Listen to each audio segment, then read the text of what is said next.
Olá, gente, tudo bem? Aqui é a pastora Glaucia. Vamos para mais uma aula de antropologia teológica ou teologia antropológica. Tem gente que fala das duas maneiras, tá bom? E nós vamos aqui para continuar o nosso assunto sobre as sombras, né, que a psicologia vai trabalhar, que existem dentro de cada ser humano. A gente começou a falar isso na aula presencial que a gente teve da última vez. Eu estou utilizando esse livro aqui agora, A Caminho da Maturidade na Experiência de Deus, tá? Afonso Garcia Rubio, editora Paulinas, tá bom? Então a gente vai continuar conversando um pouco mais sobre esse assunto. Nossa aula hoje seria online, né? Mas tivemos alguns problemas técnicos e por isso a gente está gravando essa aula e eu estou muito feliz, desejo que a bênção de Deus esteja sobre a sua vida, que você esteja sendo renovado pelo Senhor no dia de hoje, nos seus propósitos e projetos, tá bom? Antes de começar, eu quero indicar um filme para vocês que na verdade eu ainda não assisti, mas quem assistiu falou comigo, esse filme tem tudo a ver com a sua aula. Então, o nome do filme é Thunderbolts. Então, vocês procuram, acho que a gente viu na Netflix, a gente assistiu aqui em casa, mas eu não acompanhei o filme, né? E depois o pessoal daqui de casa falou, esse filme foi tudo a ver, eu estava compartilhando da nossa aula. Então, a gente está sugerindo esse filme para você, que vai trabalhar exatamente um vilão, uma pessoa que se torna, entre aspas, um vilão, por conta de tantas experiências reprimidas dentro dele. No caso dele, foram experiências traumáticas, né? Mas quando a gente está trabalhando aqui as sombras, não necessariamente são traumas, mas são coisas que a gente represa dentro da gente por muitas situações, coisas boas e coisas ruins, tá bom? Mas acho que vale a pena assistir e você já com esse olhar de como as nossas experiências, né, elas vão interferindo, vão adicionando coisas daquilo que a gente se torna, daquilo que as pessoas se tornam. E o bom disso tudo é saber que a graça de Jesus, ela é poderosa, a graça de Deus é poderosa para transformar qualquer situação, qualquer pessoa, né? Não importa o quão complicado, complexo seja o coração de alguém, esse coração pode encontrar o caminho do céu através de Jesus, tá bom?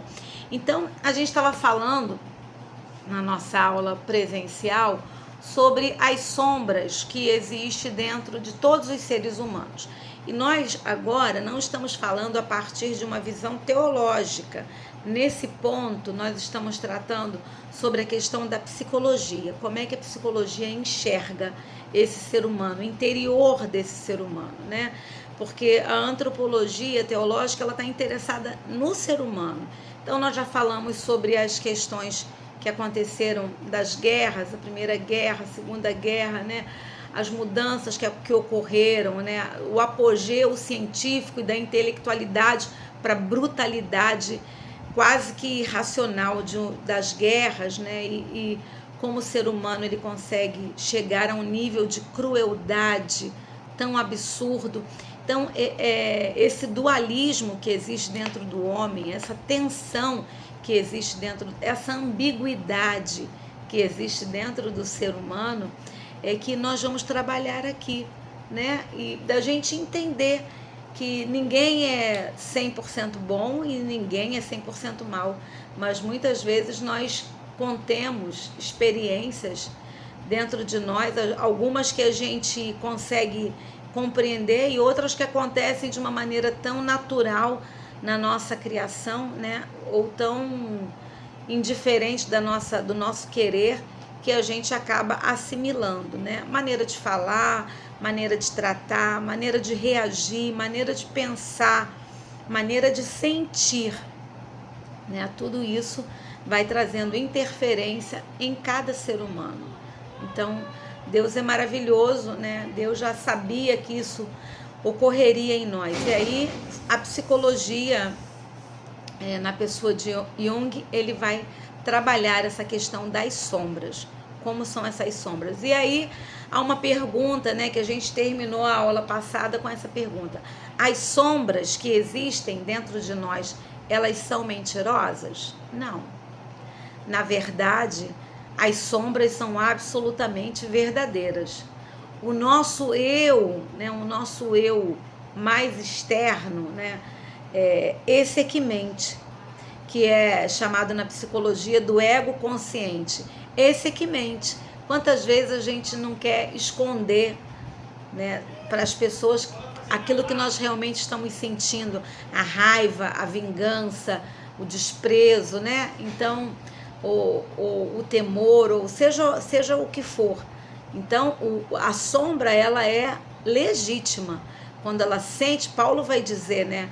O bem que eu quero fazer, eu não faço. O mal que eu não quero fazer, esse é o que eu faço. Quando ele fala o mal que eu não quero fazer, é essa sombra que a psicologia está chamando de sombra, né? E esse bem que ele quer fazer é o que está sendo chamado de ego consciente. Quer dizer, eu sei que eu preciso fazer isso, mas eu não consigo. Sou inclinado a fazer como se fosse maior do que o meu ego consciente, tá? Então, a gente vai trabalhar esse nome da psicologia que chama de sombra. E aí eu terminei a aula numa leitura aqui, entre aspas, muito interessante, dizendo assim, deixa eu até dizer, dizendo assim: parar de mentir para nós mesmos a respeito de nós mesmos, essa é a maior proteção que podemos ter contra o mal. É o que Jesus vai chamar, e João Batista também, de hipocrisia. Eles chegam a dizer que os fariseus pareciam túmulos caiados. O que é um túmulo caiado? Né? Antigamente, nos cemitérios, eles pintavam os sepulcros, né? As covas, eles pintavam com cal, né? Tanto por questões estéticas, mas também porque o cal ele mata aquelas bactérias, né? Então eles pintavam com cal. O que o Senhor Jesus está falando? Que eles são como um túmulo caiado. Eles por fora são bonitos, têm uma boa aparência, mas o interior deles está cheio de imundície, cheio de podridão, como uma sepultura. Olha que coisa forte, como uma sepultura, como um corpo em decomposição. Então, se a gente for olhar nessa linguagem aqui, né? São essas sombras. Então, a maior mentira é mentir para nós mesmos, né? A gente muitas vezes tenta enganar as pessoas, tem gente que tenta enganar até a Deus, tem gente que tenta enganar a si mesmo. Então, o maior desafio é que cada pessoa possa olhar com verdade a si próprio, mesmo que isso signifique olhar aquilo que não gosta em si. E eu não estou falando da parte exterior de estética, estou falando novamente do nosso interior. Então, muitas vezes a gente não gosta, quando a gente percebe, eu sou uma pessoa muito ciumenta, isso já é uma bênção. Você já começou o caminho da transformação, que é identificar e reconhecer. Porque o que é a confissão de pecados? É o reconhecimento daquilo que eu fiz, pensei ou falei que não era da vontade de Deus. Quando alguém ora, você já deve ter escutado essa oração. Primeiro, alguns oram assim: Senhor, se porventura, né? Então a pessoa não identificou pecado. Ele está falando: Senhor, se eu pequei, eu não identifiquei pecado algum. Ok. Mas outras pessoas ainda oram: Senhor, perdoa os meus pecados por pensamentos, palavras e obras. Mas fala de uma forma tão genérica que não identificou nenhum pecado. Se não identificou nenhum pecado, não houve nenhum arrependimento. Se não houve nenhum arrependimento, essa confissão é vazia. Ela não tem fato nenhum para estar ali confessando. Então não gera arrependimento e, consequentemente, não gera mudança. Consequentemente, não gera a visitação da graça de Deus no interior da pessoa. Então, essa matéria é muito importante, porque se enxergar, colocar o espelho e enxergar a sombra que há dentro de nós, ou as sombras que há dentro de nós, a Bíblia vai tratar isso de pecado, né? A Bíblia vai ter várias palavras que vai tratar disso. Por enquanto a gente está nesse conceito da sombra, né? Então, quando a gente trata, enxerga, então eu enxergo o ciúme, eu enxergo a prepotência, eu enxergo a arrogância, eu enxergo a falsa modéstia, eu enxergo a mentira, eu enxergo e aí a gente vai compreendendo, né? Eu enxergo a imoralidade, e a gente vai sendo verdadeiro, a gente vai sendo sincero ao enxergar as nossas sombras. Essa é a primeira etapa para a gente ser curado, para a gente ser liberto, para a gente ser perdoado. Quando eu falo a gente, não somos só nós. Quando eu falo a gente, eu estou falando o ser humano. Então, mais tarde, nós vamos trabalhar essa perspectiva, né, com as pessoas que a gente vai lidar, na igreja e fora da igreja. Não há seguir Jesus sem enxergar essas sombras. Quando Jesus, aquela mulher pega em flagrante adultério, é trazida na rua. Se ela foi pega em flagrante adultério, ela poderia estar, talvez até no ato ilícito do adultério, quem sabe trazida ali com os lençóis em volta dela, ou trazida ali, né, de uma maneira tão vexatória, e ela estava pronta para ser apedrejada publicamente. E aí aqueles doutores da lei, aqueles homens, eles querem fazer uma emboscada para Jesus, assassinando aquela mulher publicamente, porque a lei dava o direito disso acontecer. Mas para que isso acontecesse, alguém precisaria denunciá-la oficialmente, para que acontecesse o apedrejamento. E antes deles denunciarem, eles falam para Jesus: Jesus, essa mulher aqui foi pega em adultério, e agora? Colocam Jesus como juiz, não é interessante? Foi pega em adultério. Moisés falou que a gente tem que apedrejar. Jesus escrevendo na areia, e alguns pensam que isso faça menção a um texto de Isaías, quando fala que o Senhor escreve os nossos pecados na areia e depois não tem mais lembrança deles. Então Jesus está ali escrevendo alguma coisa na areia, e por alguns instantes Jesus não responde, eles insistem, e Jesus então fala aquela célebre frase: aquele que não tem pecado, atire a primeira pedra. Então a primeira coisa que nós temos que saber, como futuros pastores e pastoras que vocês pretendem ser, é que todos nós, com exceção de Jesus, todos nós somos pecadores.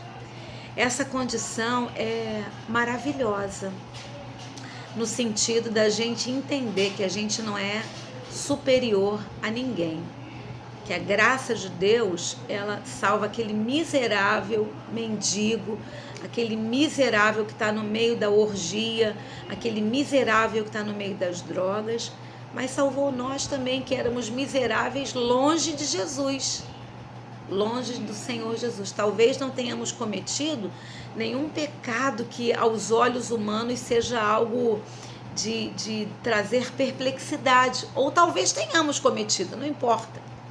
A graça de Jesus, ela é poderosa para perdoar qualquer pecador. Mas quando Jesus fala aquele que não tem pecado, atire a primeira pedra, Jesus está nos ensinando: tenha misericórdia e ensine o caminho. Também não é só ter misericórdia e dizer: coitadinho, foi o sistema que fez ele assim, coitadinha, mas olha, se você soubesse a história dessa mulher, ela realmente precisa ser pecadora do jeito que é. Não. A novidade do Evangelho é exatamente uma vida nova que Jesus veio nos trazer. Então ele fala: aquele que não tem pecado, atire a primeira pedra. Cada um vai indo embora, vai percebendo. Eles fazem, olha como Jesus foi tão poderoso. Tira o foco da mulher que estava ali prestes a ser apedrejada, e com aquela frase ele coloca o foco em cada um. Cada um, a Bíblia diz, né? Cada um examine-se a si mesmo. Jesus, com aquelas palavras, traz essa verdade das Escrituras. Cada um examine a si mesmo. Aquele que não tem pecado, atire a primeira pedra. E eles saem, e a história não termina aí. Aquela mulher está ali ainda de pé diante de Jesus. Jesus olha no seu entorno, não tem mais ninguém. E Jesus pergunta para aquela mulher: mulher, onde estão os teus acusadores? Eles não estão mais aqui? E ela responde: não, Senhor. E aí o Senhor fala: então, vá e não peques mais. Então, o fato de reconhecer a sombra é o primeiro estágio. O segundo é reconhecer, confessar diante daquele, crendo que aquele que tem poder não só para perdoar, mas poder para trazer vida nova. Gente, nós precisamos entender isso profundamente. Não é só receber o perdão sem ser transformado, mas é saber que o perdão de Jesus vem com a possibilidade da transformação, com o poder transformador. O perdão de Jesus não é só para cancelar o delito cometido, mas o perdão que Jesus dá é poderoso para transformar interiormente a pessoa. O apóstolo Paulo vai dizer: olha, aquele que que mentia, não minta mais. Aquele que roubava, não roube mais. E aí nós podemos fazer esse paralelo em todos os pecados. Aquele que era violento, não seja mais. Aquele que era idólatra, não seja mais, abandone a idolatria. Aquele que era infiel, agora seja fiel. Aquele que era adúltero, agora seja homem de uma mulher só, mulher de um homem só. Aquele que vivia na imoralidade, agora seja santificado. Então, o perdão de Jesus não é só: eu cometi uma imoralidade, confessei o meu pecado, Jesus me perdoou e daqui a pouco eu vou cometer a imoralidade de novo. Não. Isso aí é uma pregação incompleta da graça de Deus, né? Então, a graça de Deus nos faz enxergar as nossas sombras. Ao enxergar as nossas sombras, nos traz o arrependimento, a confissão do pecado, e ao receber o perdão, a proposta do perdão de Jesus é: vá e não peques mais. Já eu continuo no próximo vídeo, tá bom?